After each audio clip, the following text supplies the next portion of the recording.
Friends, मैं हूं वेदांत मिश्रा और आज मैं आपके लिए लेके आया हूं इंग्लिश एलियन लर्न का पार्ट 2 चैप्टर फर्स्ट का पार्ट 2 ऑफ क्लास 7th। चलिए फ्रेंड्स स्टार्ट करते हैं। The queen is the mother of the entire population of the colony. जो रानी चींटी होती है वो कॉलोनी की जितनी भी आबादी होती है उन सब की माँ होती है। It lives for about 15 years. वो 15 साल जिंदा रहती है। It has a pair of wings. उसके पास पंखों का एक पेयर होता है। But bits of them off after its wedding flight. पर उनमें से कुछ पंख गिर जाते हैं उसकी इस वेडिंग फ्लाइट के बाद। This flight takes place on a hot summer day.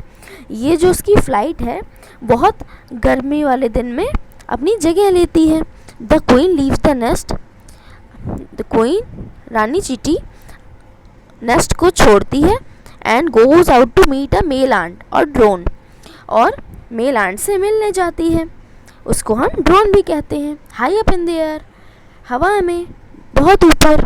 On its return to earth, उसके धरती पर वापस लौटने के समय it gets ride off its wings, वो अपनी विंग्स की राइड लेती है। And then does nothing but lay eggs, और वो कुछ नहीं करती लेकिन अंडे देती है। एग्स हैच गर एंड ग्रेप्स कम आउट। अंडे टूटते हैं और ग्रेप्स बाहर आ जाते हैं। सोल्जर्स गार्ड देम, सैनिक उनकी रक्षा करते हैं। Workers feed and clean them, workers उनको उनके ध्यान और क्लीन देम उनकी साफ सफाई करते हैं।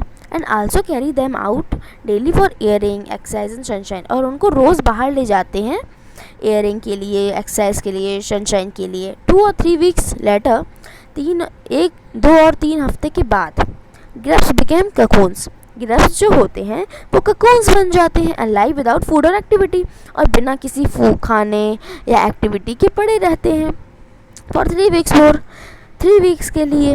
और देन द ककून्स ब्रेक, फिर बाद में ककून्स ब्रेक मतलब टूटते हैं एंड परफेक्ट आंट अपीयर्स, और एक परफेक्ट आंट बाहर आ जाती है। Now it's time for teaching and training.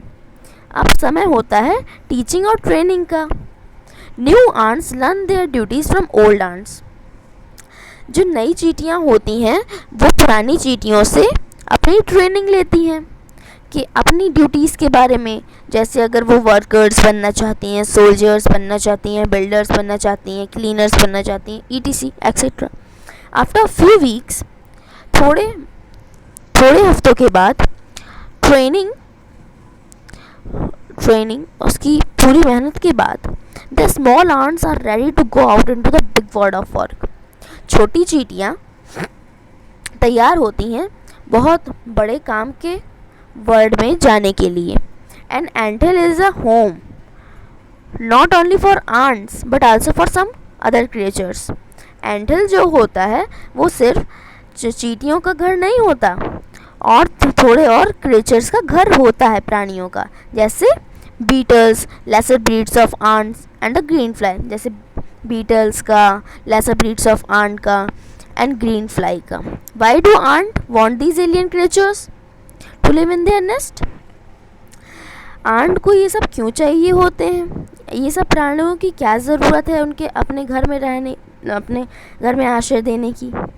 For several reason, कुछ रीजन्स के लिए, कुछ रीजन्स होते हैं।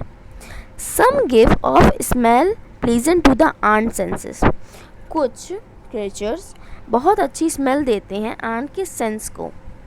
अदर गिव स्वीट जूसेस, और कुछ लोग स्वीट जूसेस देते हैं। And some are just pets और प्लेथिंग्स लाइक कैट्स और dogs to human beings.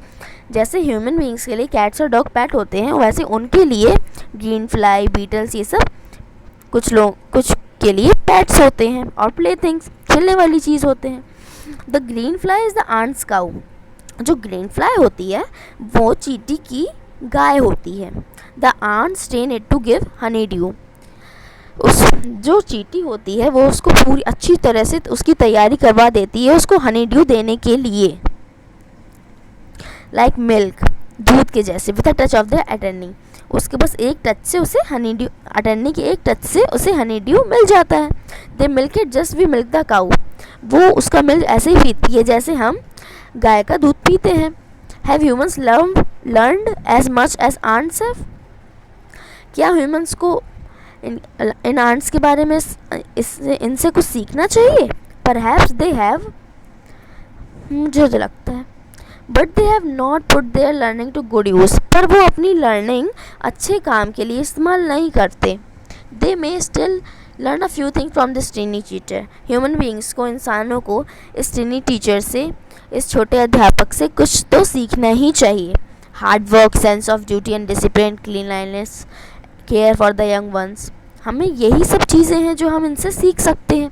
And above all a form loyalty to the land where they live. और हम जो जहाँ रहते हैं उस ज़मीन की कदर करना, उसके लिए लॉयल होना. सो फ्रेंड्स, आज हमारा ये चैप्टर ख़त्म होता है. अब हम अगले वीडियो में मिलेंगे किसी और टॉपिक के साथ.